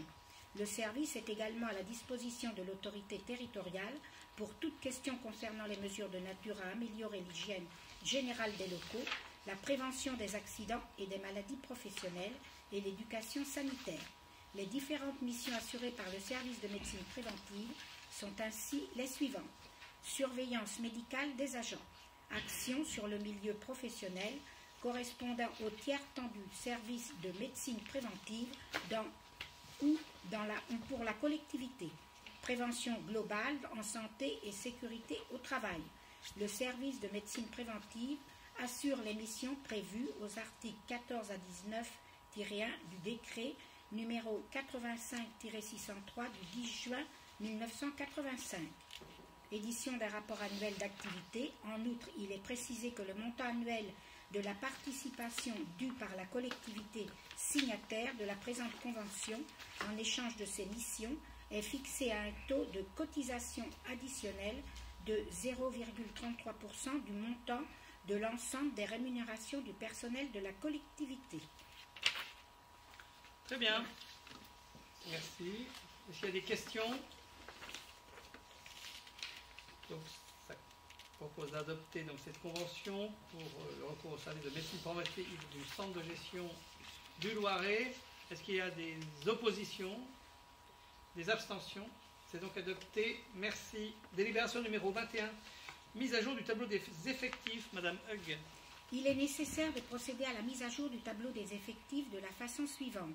Création d'un poste d'assistant socio-éducatif à 28 heures hebdomadaires pour le recrutement d'un travailleur social en charge de la précarité énergétique à 28 heures hebdomadaires au sein du CCAS. Modification du temps de travail d'un poste d'assistant d'enseignement artistique principal, première classe de 4h à 4h15 pour assurer la mission supplémentaire de chef d'orchestre sur le dispositif orchestre à l'école. La quotité hebdomadaire mentionnée lors du précédent conseil municipal n'était pas correcte et cette délibération vise à rectifier. Création d'un poste d'éducation des activités physiques et sportives à raison de 13 heures hebdomadaires. Ça, c'est pour le centre aquatique. Très bien. Donc, je vous propose d'adopter cette modification. S'il y a des oppositions, des abstentions, c'est donc adopté à l'unanimité. Merci. Délibération numéro 22. Recrutement d'un agent pour accroissement temporaire d'activité. Madame Hug. Conformément à l'article 34 de la loi numéro 84-53 du 26 janvier 1984, portant dispositions statutaires relatives à la fonction publique territoriale, les emplois de chaque collectivité ou établissement sont créés par l'organe délibérant de la collectivité. Il peut être fait appel à du personnel non permanent en application l'article L. 332-23-1 du Code général de la fonction publique, ancien article 3.1, etc., pour une durée maximale de 12 mois, compte tenu le cas échéant du renouvellement du contrat pendant une même période de 18 mois consécutifs.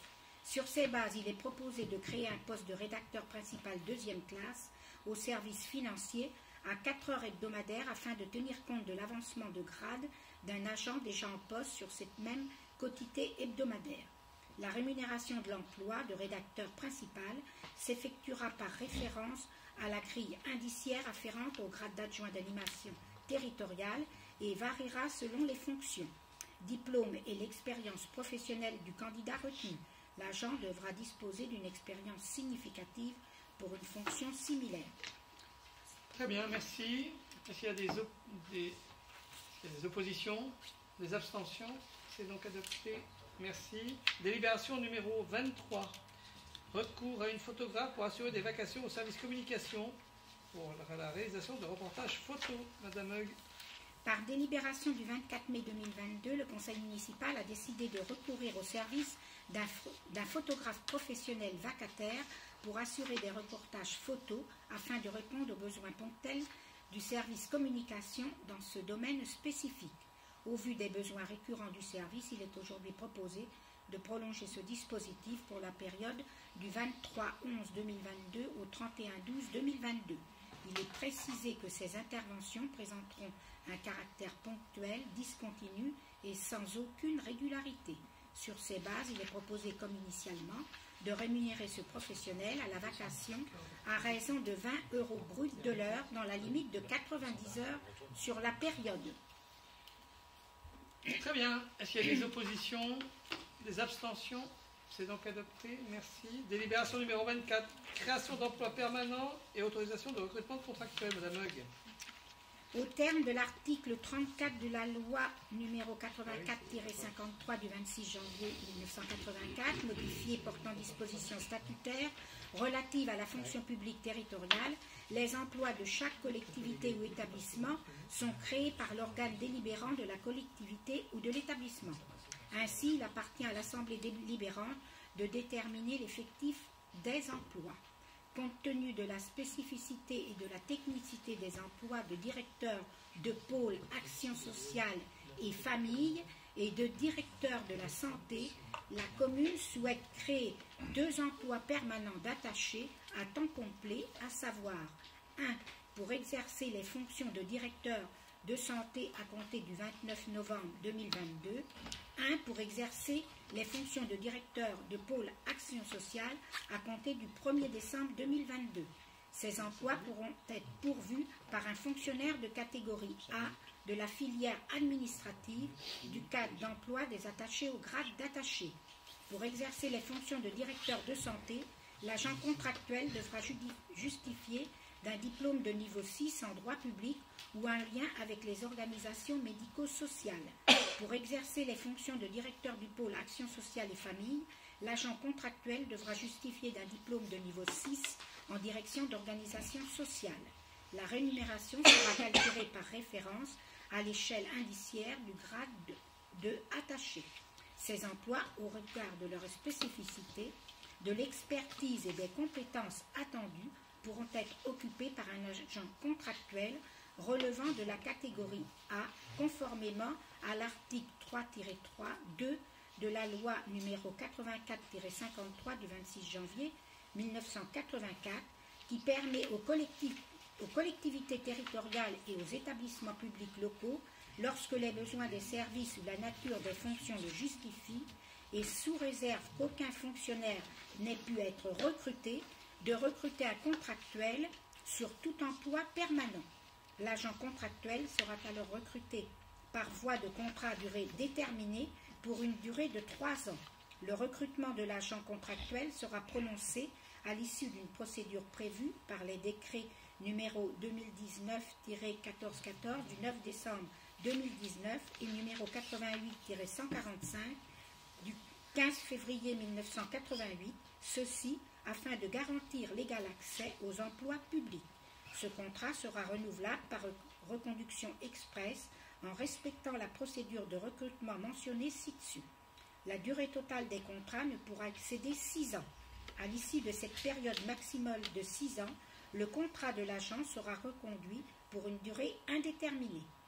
La rémunération sera déterminée en prenant en compte notamment les fonctions occupées, la qualification requise pour leurs exercices, la qualification détenue par l'agent contractuel ainsi que son expérience. Au regard de ces éléments, il est donc proposé de créer 2 emplois permanents d'attachés à temps complet de catégorie A de la filière administrative, du cadre d'emploi des attachés au grade attaché pour exercer les fonctions de directeur de santé et les fonctions de directeur du pôle Action et Famille. D'autoriser M. le maire à recruter des contractuels sur le fondement de l'article 3-3.2 de la loi numéro 84-53 du 26 janvier 1984. Très bien, merci. C'est un renouvellement de contrat. Est-ce qu'il y a des questions? Donc je propose donc de créer ces 2 emplois permanents. Est-ce qu'il y a des oppositions, des abstentions? C'est donc adopté à l'unanimité. Merci. Délibération numéro 25, c'est le compte-rendu de délégation d'attribution à Monsieur le maire. Vous avez tous entre les mains les différentes décisions prises en vertu de cette délégation d'attribution. Est-ce qu'il y a des questions? Donc je vous demande de prendre acte de cette communication.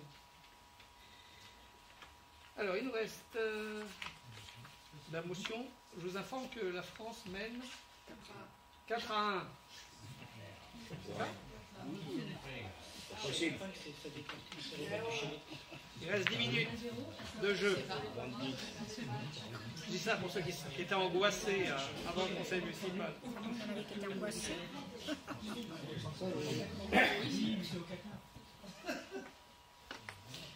Bien pour ceux qui ne veulent pas savoir. Bien. C'est qu'il a enregistré. Nous avons proposé donc une motion sur la situation financière des collectivités locales. Je pense que tout le monde l'a reçue. Oui, je vais la relire. Oui, on l'a.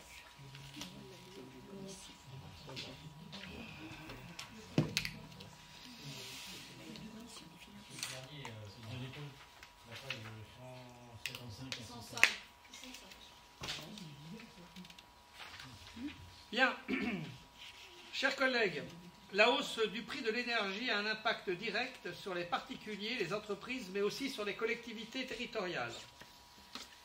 Cependant, le bouclier tarifaire reconduit par l'État pour 2023 se fixe l'objectif de pallier la forte hausse attendue sur les prix de l'énergie qu'auprès des ménages, des petites entreprises et des plus petites communes. En effet, les collectivités ne bénéficient qu'inégalement et partiellement du bouclier tarifaire. Seules les petites collectivités de moins de 10 agents et de 2 millions de recettes sont éligibles au tarif réglementé de vente d'électricité. Les autres collectivités font figure d'oubliés. Si le gouvernement s'attelle à lutter contre les effets néfastes de l'inflation pour les ménages et les entreprises, ce doit être aussi le cas pour toutes les collectivités territoriales. La hausse des prix de l'électricité et du gaz frappe durement les collectivités qui doivent faire face à une explosion de ce poste de dépenses. L'augmentation du prix de l'énergie engendre aussi un coût supplémentaire pour le budget des collectivités territoriales qui peut parfois atteindre plusieurs centaines de milliers d'euros, comme on l'a vu avec le vote de décision modificative. Pour notre commune, la seule électricité fait peser sur le budget de cette année une dépense supplémentaire de 350 000 euros, soit plus de 176%, et a priori de 450 000 euros minimum en 2023. Pour faire face, nombre de communes n'auront d'autre choix que de réduire la qualité ou la quantité de leur offre de services publics, d'augmenter les impôts, grevant davantage le pouvoir d'achat des ménages. Pour autant, les communes assurent un service public de proximité et de solidarité au service de nos concitoyens dont personne ne peut contester l'immense utilité. Les finances locales sont déjà fortement éprouvées par la spirale inflationniste subie dans de nombreux secteurs. Ainsi, pour notre commune, les prix de denrées alimentaires de base s'est envolé pour de nombreux produits alimentaires indispensables à la préparation des repas scolaires. Huile de colza, plus 150%, farine, plus 66%, lait, plus 25%, beurre, plus 113%, pommes de terre et pâtes, plus 42%.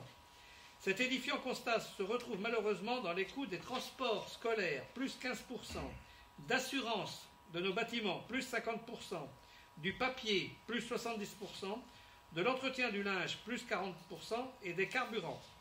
Nous le voyons, à partir de cette liste non exhaustive, nos communes sont touchées dans le cœur même de leur activité quotidienne.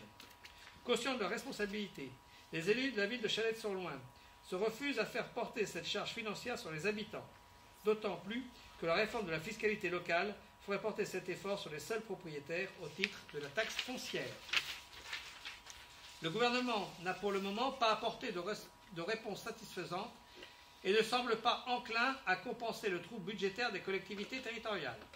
Pour être tout à fait juste, il existe cependant une enveloppe de 430 millions afin de soutenir les collectivités les plus fragiles via un mécanisme de compensation. L'éligibilité à cette aide est déterminée en fonction de l'évolution de l'épargne brute. À ce jour, il est impossible de nous situer par rapport à ce dispositif qui vraisemblablement n'interviendra qu'à l'été prochain, soit 6 mois après le vote de notre budget. Car à la différence de l'État, les communes sont tenues de voter leur budget en équilibre. Il est pourtant indispensable que les collectivités soient, au même titre que les acteurs sus-évoqués, accompagnés durant cette période extrêmement compliquée. Il est utile de rappeler qu'elles représentent 70% de l'investissement public civil et jouent donc un rôle majeur dans le développement économique des territoires. Cette hausse risque d'enrayer cette dynamique et d'obliger les collectivités à limiter les investissements, et notamment ceux en lien avec la transition écologique. Depuis plusieurs années, avec la prise de conscience de la crise climatique et la nécessaire lutte contre le réchauffement climatique, les élus chalettois se sont posé la question de la sobriété énergétique. Ainsi, 2 groupes scolaires disposent d'un système de chauffage de refroidissement basé sur les procédés des puits canadiens. Les ampoules destinées à l'éclairage public ont été peu à peu remplacées par des LED. C'est aujourd'hui 70% des ampoules qui ont été changées. Bien évidemment, la commune s'inscrit dans la stratégie gouvernementale de sobriété énergétique et propose les choix suivants. La baisse de la température des bassins du centre aquatique d'1 degré, une température de 19 degrés maximale dans les bureaux, baisser la température dans les équipements sportifs, finalisation du relamping LED des bâtiments et remplacement des interrupteurs par des détecteurs de présence dans les espaces communaux, extension de l'éclairage nocturne et de l'affichage municipal numérique entre 0 et 5h30 du matin. Ce plan d'action et de bon sens doit nous permettre de nous situer dans l'objectif gouvernemental de réduction de 10% de notre consommation. Cependant, le nécessaire équilibre de notre budget pourrait malheureusement laisser entrevoir d'autres pistes impactant le fonctionnement de notre service public local. Ainsi, l'idée d'un fonctionnement en mode dégradé n'est pas exclue. Il s'agira alors de définir en toute transparence et concertation un plan de continuité des services publics comportant des hypothèses de dégradation, comme ce fut le cas lors de la période Covid. Conscient des risques à venir et pour alléger les charges des factures, un récent rapport sénatorial propose pourtant plusieurs pistes, et notamment l'augmentation de la dotation globale de fonctionnement, actuellement de 26 milliards d'euros. Il faudrait rajouter environ 1,5 milliard d'euros. La mise en place d'un bouclier tarifaire pour toutes les collectivités, indépendamment de leur taille. Le développement des énergies renouvelables, simplifier le code de l'énergie et de la commande publique pour permettre des contrats d'achat d'énergie à long terme. Opter pour la sobriété énergétique en identifiant les bâtiments les plus énergivores et renforcer les crédits d'État dédiés à la rénovation thermique des bâtiments locaux. À ce jour-là, ce rapport qui valide les justes revendications des édiles n'a pas obtenu d'écho favorable. Dès lors, face à ces différents constats, les élus de Chalette proposent cette motion afin d'interpeller le gouvernement sur le sort réservé aux collectivités, le risque que fait planer cette situation sur le service public et les populations. Il s'agit bien là d'obtenir un plan d'urgence pour permettre aux collectivités de préserver les budgets, la fiscalité locale et d'assurer la survie des services essentiels à la population. Voilà, chers collègues, la motion qui se conclut par le conseil municipal refuse de sacrifier son service public, adopte la présente motion, demande au gouvernement une extension du bouclier tarifaire aux collectivités territoriales de toute taille, demande la revalorisation de la dotation globale de fonctionnement, demande l'augmentation et l'accession facilitée aux aides dédiées à la rénovation énergétique des équipements municipaux et adresse cette motion à Madame la Première ministre et aux représentants de l'État dans le département. Chers amis, chers collègues, je vous laisse la parole. Pour qui la veut? Monsieur Gage? Oui, merci Monsieur le maire. Donc, sur deux points. Le premier, un point purement technique. Donc, il est évoqué dans ce document une réduction de l'éclairage public, des horaires de l'éclairage public. Je pense que ça ne vaut pas acte de cette disposition. Là, il s'agit de toute autre chose dans cette motion. J'espère que vous passerez en conseil municipal, c'est une discussion sur le sujet, car nous aurions des propositions à faire sur ces questions d'ajustement de l'éclairage. Il faut les faire, hein, c'est le moment. Oui, non, on n'a pas pour ce soir, mais je pense que la motion n'est pas destinée à valider les plages d'éclairage de la ville. Voilà. Alors, cela sur le fond. Cela étant dit, sur le fond.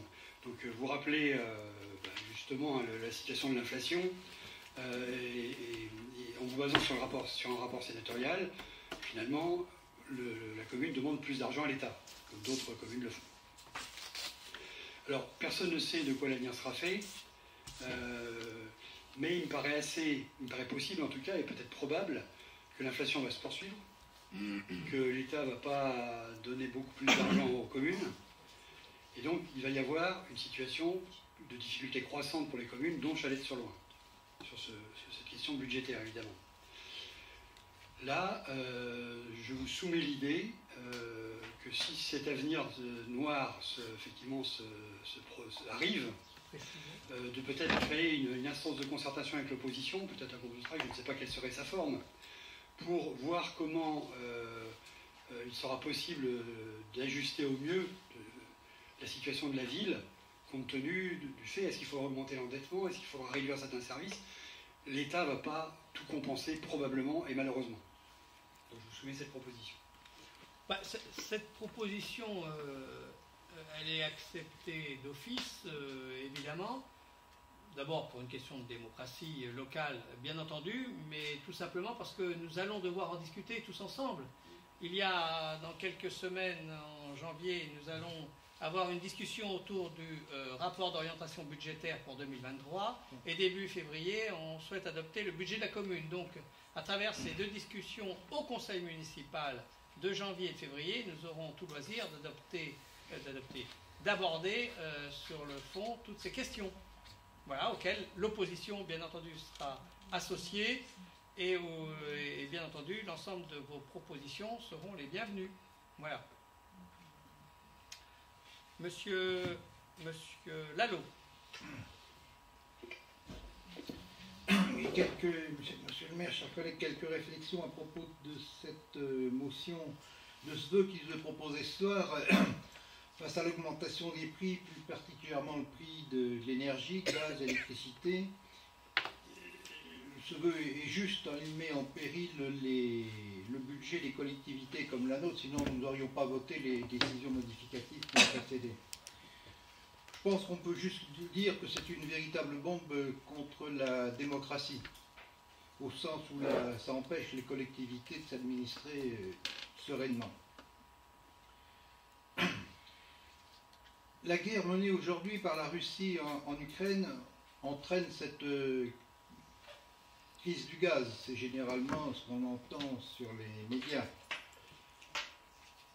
Pour moi, ce n'est qu'un élément conjoncturel. L'essentiel de nos maux réside dans la politique française et européenne pratiquée depuis la fin du XXe siècle, notamment en matière d'énergie.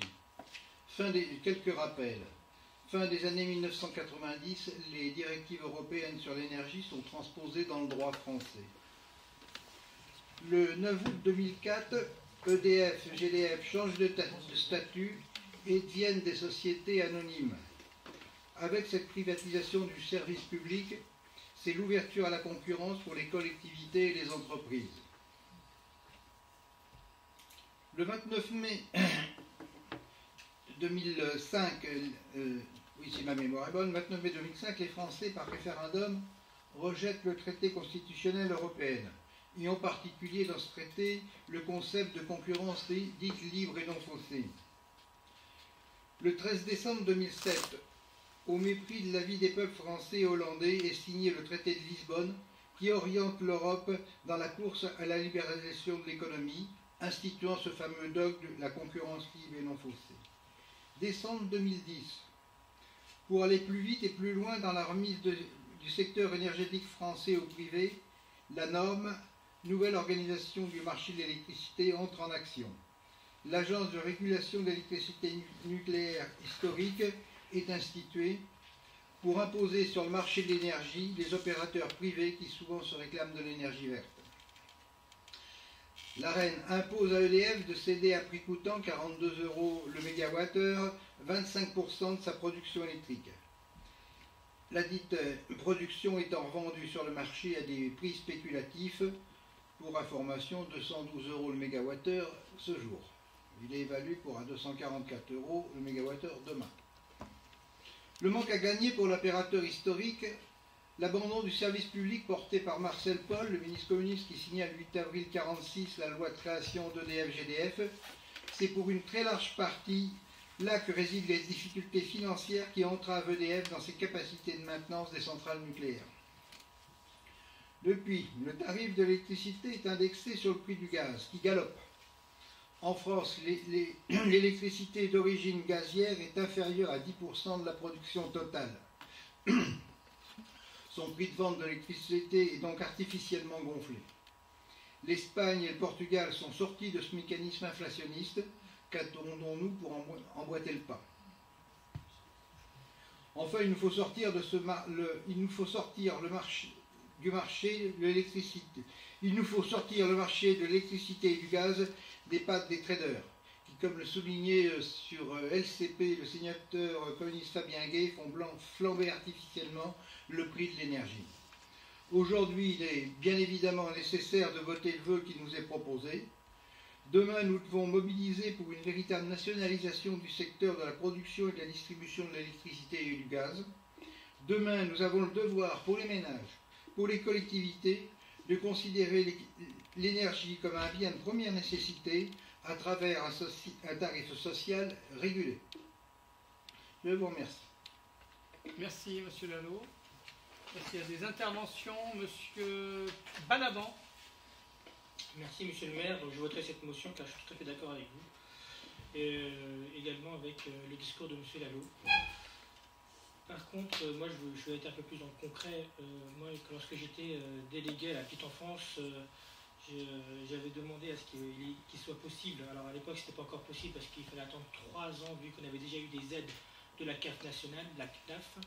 Aujourd'hui, je pense que c'est possible d'avoir des aides de la CNAF pour changer juste, ne serait-ce que les ampoules de la crèche et voir d'autres choses qu'on peut faire pour qu'on aboutisse à un système de passive house à la crèche qui permettrait d'économiser des énergies, car c'est l'énergie qui nous coûte la moins chère, c'est celle que nous n'utilisons pas.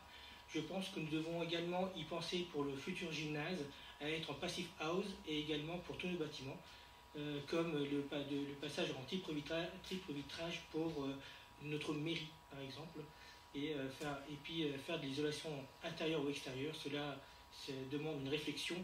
Effectivement, il faut de l'argent pour faire tout cela, mais des aides, il y en a, de l'ANA, et je pense qu'on peut avoir d'autres aides, mais effectivement, c'est une question de proportion, mais la rentabilité sera assez rapide, je pense, si nous entendions ce genre de réflexion déjà. Ça serait déjà bien si on entend les réflexions de ces pistes dont je propose aujourd'hui. Des interventions, Monsieur Khalid. Oui, merci, Monsieur le maire. Effectivement, nous partageons le diagnostic dressé ce soir à vos soins. Chalette souffre, les Chalettois souffrent, les services municipaux souffrent, la municipalité, la commune souffre. Donc dans cette situation, l'État doit mieux accompagner les collectivités locales dans la lutte contre les effets de l'inflation. Aujourd'hui, la réponse de l'État est clairement pas à la hauteur. Effectivement, le scénario est sombre pour les années à venir, mais il faut se rappeler que lors de la crise sanitaire, l'État a demandé beaucoup aux collectivités et que les collectivités ont répondu présent, avec parfois des dépenses qui aujourd'hui n'ont toujours pas été couvertes. Et les collectivités se sont substituées parfois à l'État dans cette situation d'urgence. Donc aujourd'hui, l'urgence, elle est pour les collectivités. Et la hausse de l'inflation, malheureusement, elle n'entraîne pas une diminution des besoins de la population en matière de services publics. Ils sont cruciaux et d'où les choix importants qui nous attendent dans les mois à venir. La décision du gouvernement de ne pas indexer au minimum la dotation globale de fonctionnement sur l'inflation, qui est prévue pour l'exercice 2022, et donc très sérieusement faire chuter les ressources de la ville l'année prochaine. Et donc, comme vous l'avez souligné, nous allons faire face à des choix importants dans les mois qui arrivent, et notre capacité à investir va inexorablement se contracter si l'État ne vient pas augmenter la DGF du montant de l'inflation au minimum prévu pour 2022. Donc, face à cette situation, nous partageons parfaitement le vœu qui est dressé ce soir, et nous appelons fortement l'État à faire face à ses responsabilités, et notamment via la dotation globale de fonctionnement, un mécanisme simple à abonder pour que les collectivités puissent tenir le choc du mieux possible sur les mois qui arrivent. Merci. Très bien. D'autres interventions? Bien, ce qu'on peut dire, c'est que pour l'instant, la loi de finances initiale, votée en première lecture, avec le 49.3, ne prévoit rien de plus que ne prévoit pas un bouclier fiscal pour toute collectivité, un bouclier tarifaire, ni une revalorisation suffisante de la DGF. Je pense que la loi de finances va passer maintenant au Sénat, et elle va être largement amendée, en tout cas dans le sens de l'intérêt des collectivités locales, puisque le Sénat est censé être le représentant des collectivités locales. Et puis, en ce moment, c'est le congrès des maires à Versailles. Demain, le président... À Versailles. À Paris. À la porte de Versailles. À Versailles. Oui, à la porte de Versailles, pardon. Vous m'aviez compris. La porte de Paris. Le congrès des maires. Porte de Versailles. Le président Macron vient dire bonjour au maire demain après-midi, donc je pense qu'il aura l'occasion de s'exprimer, et Madame la Première ministre vient clore le sujet jeudi. Donc j'espère qu'à cette occasion, là aussi, des annonces seront faites. Enfin, qu'on ne soit pas qu'ils viennent, président de la République et Premier ministre, devant les maires de France, sans les mains vides. Voilà. Donc nous aurons, je pense, l'occasion, évidemment, tout au long des semaines qui viennent, l'occasion de reparler de ça. Après, bien entendu, le plan de sobriété, nous allons nous y impliquer pleinement, que ce soit dans le changement de drapeau, dans les pratiques quotidiennes. Voilà, il y a aussi l'isolation des bâtiments publics, mais encore faut-il, il faut des sous. Voilà, donc il y a un plan qui est mis il y a de l'argent qui est prévu. Mais encore faut-il que nous ayons, même si on a des subventions, ce n'est pas des subventions à 100%, il faut quand même qu'on ait les moyens de financer le reste. Mais le fond, là je reçois pleinement l'intervention de M. Lalo, hein, c'est qu'aujourd'hui, nous avons fait le choix, la France a fait le choix depuis 70 ans d'avoir, en dehors des USA, et je ne sais même pas s'ils en ont, et de la Russie, le plus gros parc nucléaire au monde, avec 58 réacteurs nucléaire. Nous avons les moyens d'assurer complètement notre indépendance énergétique et en tout cas électrique, et à un prix de 50 €. Le prix de revient de l'électricité EDF, c'est 50 €. Et parce qu'on le vend au privé, et parce que c'est le privé qui intervient là-dedans, il part de 50 € des centrales nucléaires, et il arrive à 300 € chez les habitants. Donc il faut qu'on revienne aux tarifs réglementés. Attendez, laissez-moi finir. Il faut qu'on revienne aux tarifs réglementés de l'électricité. Voilà, c'est le sens de ce système énergétique qu'on a mis en place depuis 70 ans. Parce que le système énergétique français repose sur le monopole. Il n'y a pas d'autre choix que de revenir au monopole, puisqu'il n'y a que le monopole qui permet de financer, d'amortir sur 30, 40, 50 ans des investissements aussi lourds qui seront nécessaires, que ce soit pour la modernisation du parc nucléaire, pour ceux qui veulent moderniser le parc nucléaire, ou que ce soit pour la transition écologique. Et si on doit investir dans les énergies renouvelables, nous savons que là aussi il faut investir des milliards. Donc il faudra investir des milliards pour démonter les centrales, et il faut investir des milliards pour construire de nouvelles sources d'énergie renouvelables. Comment voulez-vous qu'on finance ça s'il n'y a pas un système de monopole qui permettra demain d'assurer l'adéquation entre la planification écologique et l'accès à ces énergies. C'est impossible. Voilà. Donc je pense que le débat, il est extrêmement politique. Que l'on soit pour ou contre le nucléaire, le débat, il est devant nous sur le financement de la transition écologique. Donc voilà, je pense que la réalité, en tout cas, aujourd'hui, les gouvernements se fracassent sur ce principe de réalité, c'est qu'aujourd'hui, ce sont, avec la libéralisation du marché de l'énergie, ce sont les traders qui engraissent des actionnaires dans le monde entier. Voilà.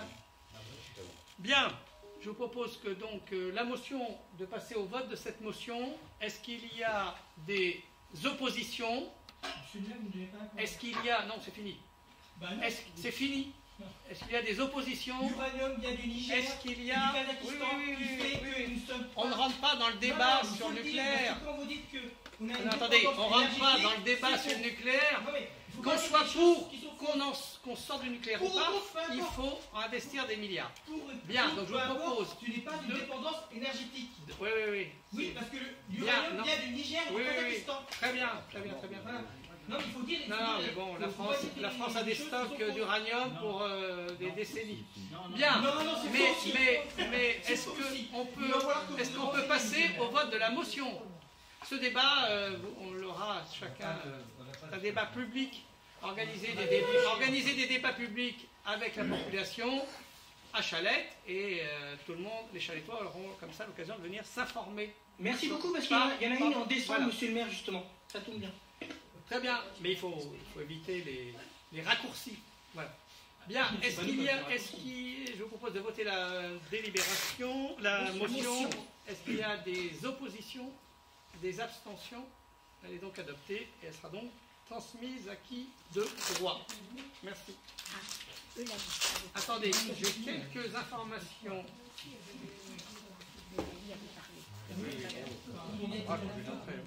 Je voudrais une information sur l'éclairage public. Donc, nous envisageons évidemment, comme l'ont fait toutes les communes ou presque, de passer à un mode régulé d'éclairage public, et notamment son extinction la nuit. Dans un tout autre domaine, concernant le restaurant Marlin. Et le restaurant Marlin est ouvert, vous le savez actuellement, du mardi au samedi, comme le foyer Jacques Duclos. L'ouverture de samedi du foyer Marlin implique qu'une personne y travaille seule. Elle nécessite le transport des repas de la résidence Duclos à Marlin, puisque la cuisine centrale est fermée. Le bâtiment est chauffé du lundi au samedi. Depuis la réouverture mi-septembre, la fréquentation moyenne est de 11 convives en moyen le samedi. Aussi, au regard de l'effectif évoqué, il est proposé de fermer le restaurant Marlin le samedi et de l'ouvrir le lundi. Une concertation a eu lieu avec l'agent concerné et celui-ci accepte de travailler du lundi au vendredi. Donc cette proposition pourra être mise en œuvre dès le début de l'année 2023, afin que nous puissions d'ici là procéder à une communication en direction des usagers. Ce qui veut dire qu'en combinant le fonctionnement des deux restaurants Marlin et Duclos, il sera possible d'offrir aux seniors la possibilité de se restaurer ainsi du lundi au samedi, contrairement actuellement où on peut se restaurer que du mardi au samedi. Voilà. Donc c'était une information. Je voulais aussi vous intervenir sur la situation du tribunal de Montargis. Vous savez que les agents du tribunal étaient en grève aujourd'hui, aussi bien les greffiers que les magistrats à l'appel du syndicat de la magistrature. Dans un article de la République du Centre, il est dit qu'aujourd'hui, il manquerait 25% des effectifs de fonctionnaires au tribunal. Sur les 39 en poste, il en manque le plus souvent 8 ou 9, alors que l'activité pénale augmente. Les départs, mutations ou départs à la retraite, quand ils sont remplacés, ne le sont qu'un an ou un an et demi plus tard. En attendant, il faut se débrouiller. Donc, pour donner un exemple, il y a un an, il y a aussi donc il est mis en avant, je cherche l'endroit, ce mardi 22 novembre, comme dans de nombreux tribunaux français, fonctionnaires et magistrats du tribunal de Montargis ont manifesté pour demander des moyens et faire part de leur ras-le-bol, de leur fatigue et de leur désespérance. La situation est terrible dans tous les tribunaux, mais à Montargis, elle est plus encore qu'ailleurs. Donc je voulais, moi, à travers cette intervention, que nous apportions tous ensemble notre soutien au personnel du tribunal de Montargis, que ce soit les greffiers, le personnel administratif ou les magistrats, qui travaillent dans des conditions dégradées terribles, compte tenu du manque d'effectifs criants qu'il y a au tribunal. Et on propose qu'on leur adressera un courrier, on n'a pas prévu de motion, mais on leur adressera un courrier de soutien dès demain matin. Voilà. Madame Lama. Alors, comme vous le savez, le local du Secours populaire à Chalette est en sursis en ce moment. Le propriétaire souhaite vendre son bien. L'antenne montargoise pouvait tout bonnement disparaître de l'agglomération. Donc c'est impensable de voir la disparition du Secours populaire. L'action solidaire du Secours populaire est essentielle, d'autant plus que dans le Montargois, zone durement frappée par la pauvreté, le chômage et la précarité, ainsi que 30% des ménages chalettois et 34% des ménages montargois vivent sous le seuil de pauvreté, contre seulement 14,6% au niveau national. Le Secours populaire montargois aide plus de 1050 bénéficiaires. Face à l'urgence sociale qui ne fait que de s'approfondir, nous proposons au conseil municipal de Chalette-sur-Loire de mettre à disposition, à titre temporaire et gracieux, l'ancienne école de Vézy, monsieur le maire.